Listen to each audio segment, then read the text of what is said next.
Welcome back to the MNSRC podcast for August 2012. We're a little late this month due to some vacation, but we're back. This month we'll review the now infamous moment from the Women's Olympic Tournament, look at a few more interesting MLS clips, and cover some basic youth items, as always. We start with a particularly subtle but very educational clip from the match between the Columbus Crew and Sporting Kansas City played on July 14th, 2012. This play happens in the 82nd minute of the match. Rather than watching the players, focus on the referee's position as this play develops. Kai Kamara with the steal. On the move, has help to his left. Plays it there. Bunbury doubles the advantage.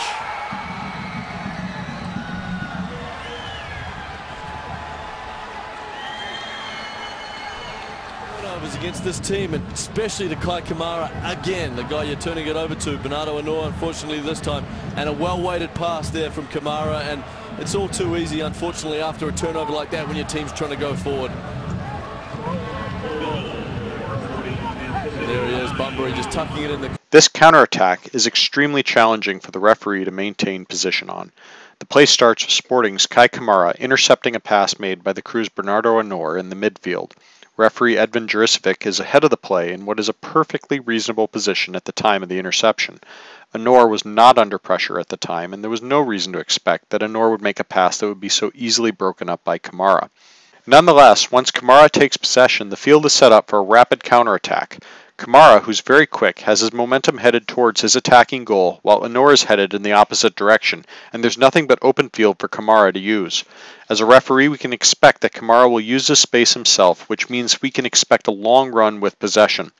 When we freeze the frame here, we see Juricevic has already made this read and is breaking into a sprint as soon as he recognizes Kamara has broken up the play and will carry possession. At this moment, right after the turnover, Juricevic has to make several split-second decisions on his own positioning. While this play winds up being devoid of any challenges or fouls, one of the new fundamentals in referee positioning is to prioritize seeing the space between the players over traditional concepts like keeping your AR in your primary field of view. The holds, the pushes, the charges that are often very subtle will take place in this space. Even though they are small and subtle, they can have a dramatic outcome on the effect of the play. With the sudden change in possession and counter, the referee has to be on his toes to anticipate a tactical foul. As Kamara pushes forward, he creates a gap between himself and Anor. At that point, Anor's body falls between the space between Anor and Kamara and in Juricevic's line of sight to the space between them.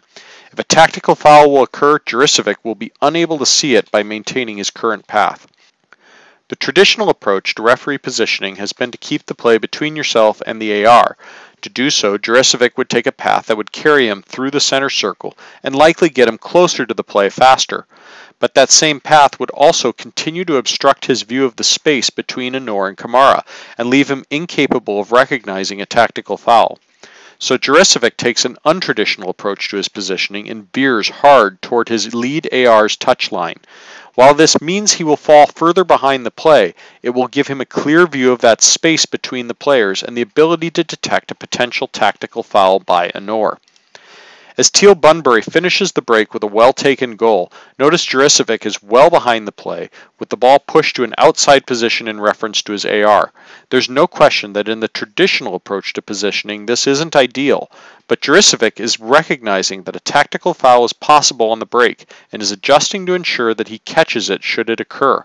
This is a nice example of the decision-making process that can occur at the speed of the professional level.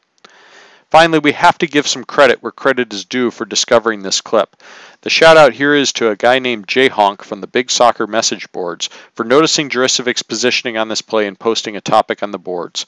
Nice catch, J-Honk. Next up from MLS, we have a penalty kick situation in a match between the New England Revolution and Montreal Impact.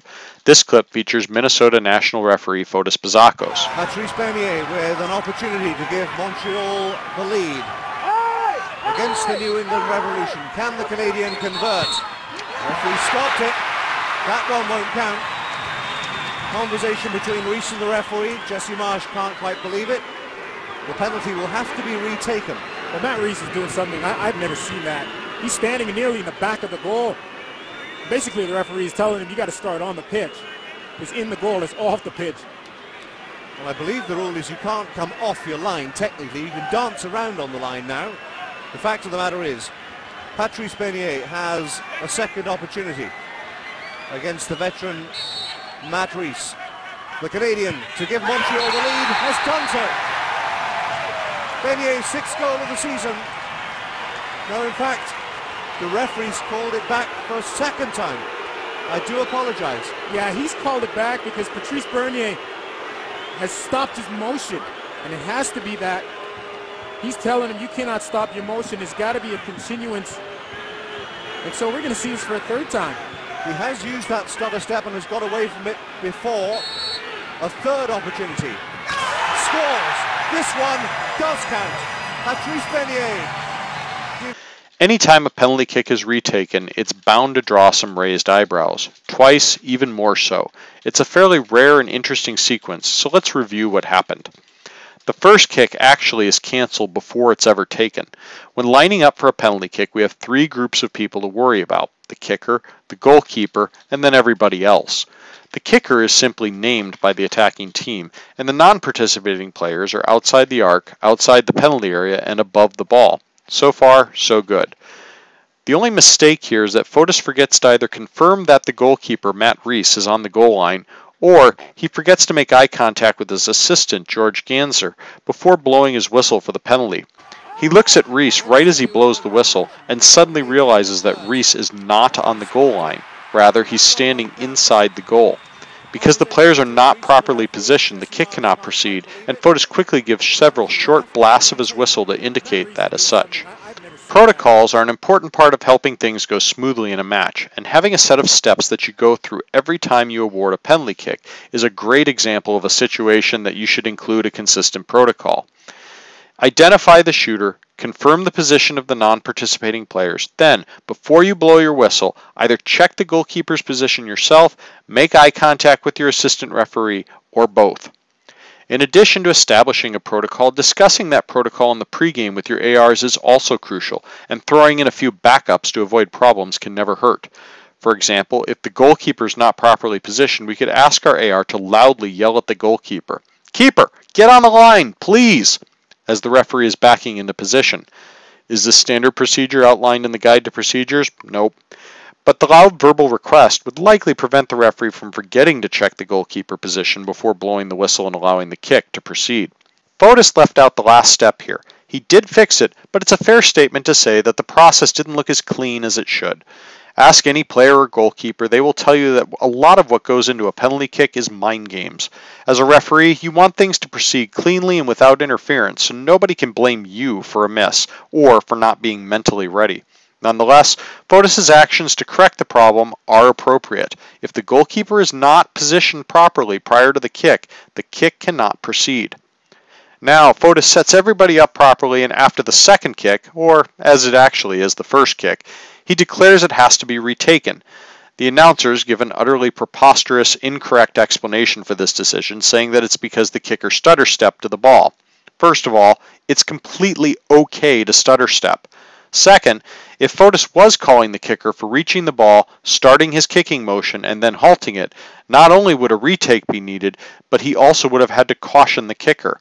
Obviously, there was no caution given, so rest be assured that's not what happened here. Rather, the retake is because a Montreal player enters the penalty arc prior to the kick being taken. In fact, this sort of infraction is more common when the kicker stutter steps, because the pause can lead to non-participating players jumping the gum and entering the penalty area or arc early, including the kicker's own teammates. That's what happens here. The pause causes a Montreal player to enter the arc. Fotis waits to see what happens. The ball enters the goal, and therefore the correct action is to retake the penalty kick in line with the infractions listed in Law 14. Before we move on to the youth clips for this week, we feel inclined to make a few comments about one of the more controversial decisions in the Olympic soccer tournament in the women's semifinal between the United States and Canada. Due to rather aggressive rights control by the International Olympic Committee, we can't share the video clip of what happened on our podcast, but a few still shots should still get the point across. In the 77th minute of the match at Old Trafford in Manchester, Canada leads 3-2 on a goal scored about 5 minutes prior to the incident. The United States takes a corner kick, which is claimed by the Canadian goalkeeper Erin McLeod. When she falls to the ground in possession of the ball, the game clock reads 76:37. McLeod, as goalkeepers often do, takes a few seconds to get to her feet after claiming the ball. She's on her feet with the game clock reading 76:40. That's a reasonable amount of time for her to take to get to her feet. Under Law 12, she technically has 6 seconds to release the ball back into play from when she takes possession, by kicking it, throwing it, rolling it, or simply dropping it. However, in practicality, we usually wait for the keeper to get up off the ground to start counting in our head. She moves to the top of the penalty area, and at 76:47, she is still in possession of the ball 7 seconds after standing up. The screen shifts to a replay of the corner kick, but in the audio feed, you could hear Norwegian referee Christiana Petersen lay on her whistle after the screen shifts to the replay. Using a clock on a video recording, this whistle comes 1 second after the replay screen overlays, or 8 seconds after McLeod got up with the ball in her hands, 11 seconds after she originally claimed it. That's anywhere from 2 to 5 seconds past the 6-second requirement, depending on how you choose to enforce it. Petersen awards the United States an indirect free kick just inside the Canadian penalty area. From that indirect free kick, U.S. winger Megan Rapinoe hits a shot that's blocked by Canada's Marie-Eve Nault with her arm. Petersen correctly awards a penalty kick for handling, which is then converted by the United States' Abby Wambach to tie the game. The U.S. eventually wins this game 4-3 in extra time in the 123rd minute on a last gasp goal. We can't say that Petersen didn't apply the laws of the game correctly. Law 12 clearly states that if the goalkeeper holds the ball for more than 6 seconds, an indirect free kick should be awarded to the opposing team at the location where the ball is being held. By the letter of the law, this is the correct enforcement. With all the press this decision has earned, we at the podcast felt we needed to share our stance on both the decision and how it was implemented. Let's start by emphasizing the need to recognize when a team might choose to waste time during dead balls or when a goalkeeper might try to stretch the 6-second rule. Typically, this is going to be a situation where the score in a match is tied or the underdog is winning. It's crucial for the referee crew to recognize these situations and be aware of them so they can anticipate, intervene, and discourage time wasting effectively. This means that the referee crew has to be aware of the competition format as well as the status of the two teams with respect to what they have to play for. In this game, we had an Olympic semifinal, with the winner advancing to the gold medal match. Canada's women's team had not beaten the United States since 2001, a period of 27 games, so the U.S. was clearly the favorite and Canada has a 1-goal lead. This situation is ripe for Canada using any type of gamesmanship possible to run time off the clock, be it taking their time at restarts or McLeod just seeing how long she can hold the ball during live play. The referee crew in this match was aware of this. McLeod noted after the match that the assistant referee had warned her privately at halftime to not take too long on the ball. At that time, Canada was leading 1-0, so the crew was certainly aware of the possibility that Canada might try to run extra seconds off the clock when they were in the lead. The 6-second count does not typically begin with the keeper on the ground. Granted, some goalkeepers will collect a ball, fall to the ground, then lie there for several seconds without showing any intent to get up, and we need to judge such behavior much more harshly. But McLeod did not take her sweet time to get up from this situation. She popped up in a very reasonable 3 seconds. In effect, she held the ball for 8 seconds. Prior to making any 6-second call, the goalkeeper should be publicly warned, preferably twice, with what we call a broadcast message. This means using your voice and a gesture visible to everybody on the field that indicates the tactic will not be tolerated. A loud verbal comment such as "keep," "put the ball in play," needs to be combined with some sort of emphatic, visible hand signal to indicate that you are aware that the goalkeeper is pushing the limits of what is allowed. It may be a good idea to sacrifice drop zone positioning and get close to the keeper when giving this warning. This warning, when given in close proximity, would be visible to both the keeper and the benches. While McLeod did hold the ball consistently for more than 6 seconds on several occasions in this game, Petersen never provided a broadcast message to either her or the other players on the field indicating that she was considering calling the infraction. This is a problem because when she finally did call it, the decision appeared to blindside McLeod and her teammates. Several U.S. players have indicated that they were counting out loud, and we'll address that in a minute as well, but never indicated themselves that Peterson was giving any advance warning that she was considering making this call. Please understand, this is a very rare call. Many experienced officials noted in the aftermath of this decision that they had never seen the 6-second call at the professional or international level. One media pundit noted it has only been called once in the entire 20-year existence of the English Premier League. In comparison, if you watch any soccer game, you're probably going to see a goalkeeper hold the ball for more than 6 seconds at least once, and probably multiple times in that same match. It happens all the time, but it is rarely called. Furthermore, an indirect free kick awarded at the spot of the infraction inside the penalty area is likely second only to a penalty kick in terms of quality scoring chances that result from a referee decision. So if we're going to call it, it is absolutely essential that everybody on the field knows that the referee has unlocked that tool and is considering using it. Based on the response of the players both at the time of the call and in the post-game comments from this Olympic semifinal, it seems fair to say that nobody was expecting the call to be made. As mentioned earlier, several U.S. players, including Captain Abby Wambach, said in post-match comments that they were counting the seconds allowed while McLeod was holding the ball during the game.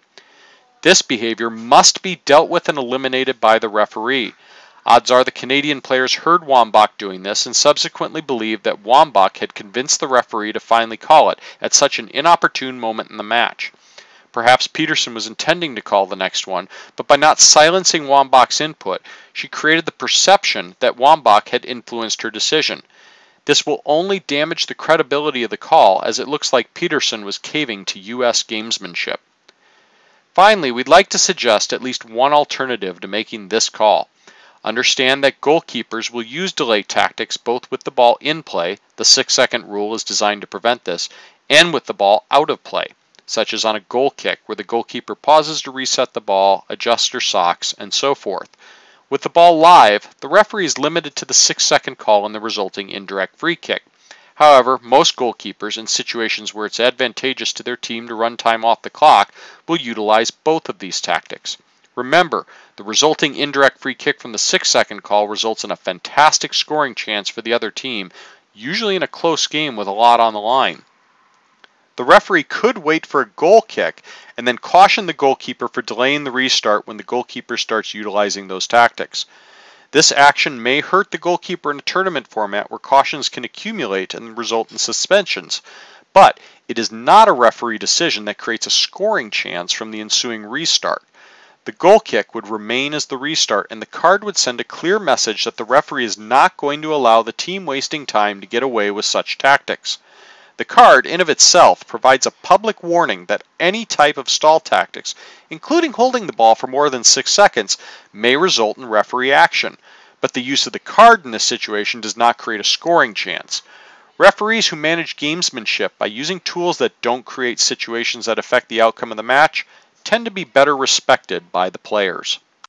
For starters this month for Youth Clips, we're going to look at some assistant referee no-nos.